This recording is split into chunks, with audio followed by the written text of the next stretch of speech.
After the successful launch of the Crafter last week in its first 1.21 snapshot, Mojang is in full swing with regular snapshot releases, including new skins for mobs, new blocks, and some redstone changes. Oh, hi everyone, Dewlan here, and welcome to Snapshot 23w43a. We're back with snapshot videos, baby! Oh my god. Double colon, it's still here. Let's go! But if you want to play along with all of the new blocks and features, just create a new world, go to the Experiments tab, and turn Update 1.21 features on. Now when you're in the mines of Minecraft and you come across copper ore, there's so much more you can build with it. Specifically, there are 40 new kinds of copper in the game. Oh my god. Why?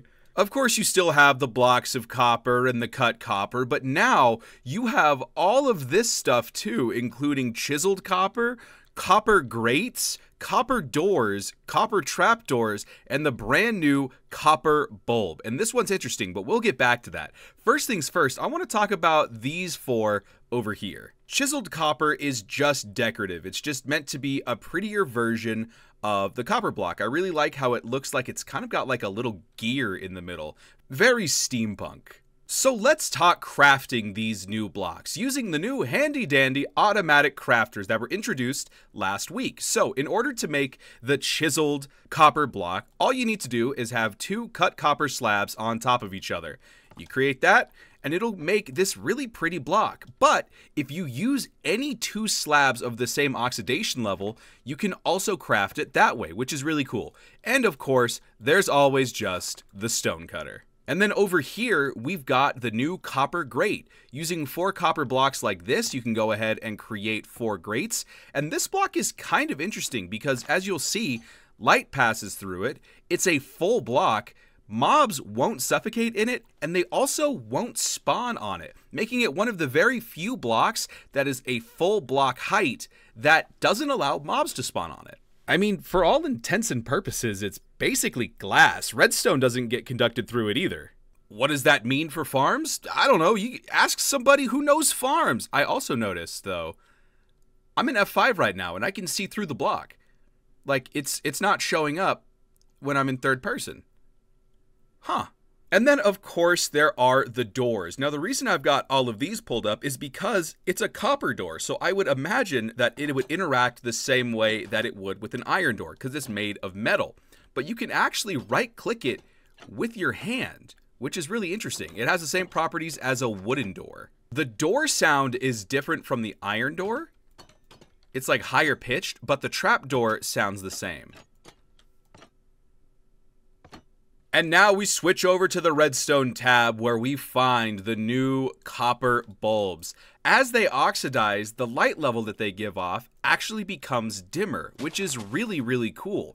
But what's even cooler about this is that this actually kind of acts as a single block T flip-flop. What does that mean? Well, you may notice I removed the redstone blocks, but they're still on. And that's because they only change states when you give it a direct redstone power, which means we've got a single block T flip-flop. Previously, I think this was the smallest T flip-flop you could make. It's 4 blocks long and, you know, it's pretty cool. But now all of that can just be done with 2 blocks. Super compact. This is going to compact a lot of redstone designs, which I'm really looking forward to seeing what the community can make with it. And I almost forgot, this is the crafting recipe to make the copper bulbs. But now let's head underground to talk about the new Tuff family. And a big shout out to my boy Phoenix because I can feel his excitement from here.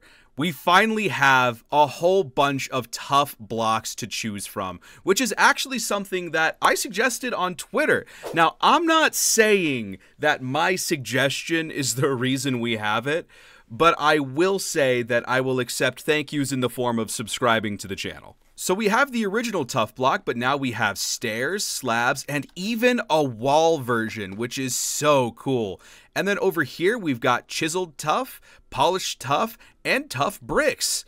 The crafting recipe is the same as it is for all of the andesite and granite crafting recipes, but this is a very welcome addition into the snapshot. I cannot stress.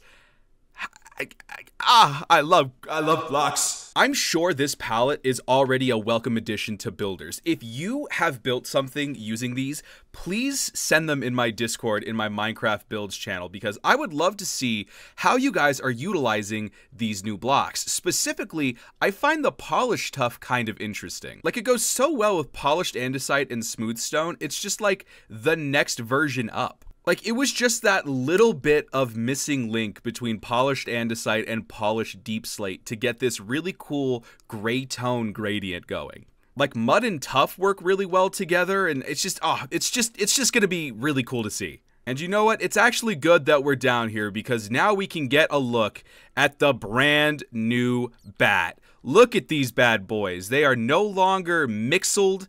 They fit in with the game a lot better. They've got purple on their ears, and they just in time for Halloween, you know? They're still useless, though. And of course, knowing Minecraft, they tweaked a couple small things. The main one that stood out to me is that when you throw an ender pearl, listen, it actually makes a sound now. It makes you feel more like an enderman. Look at that.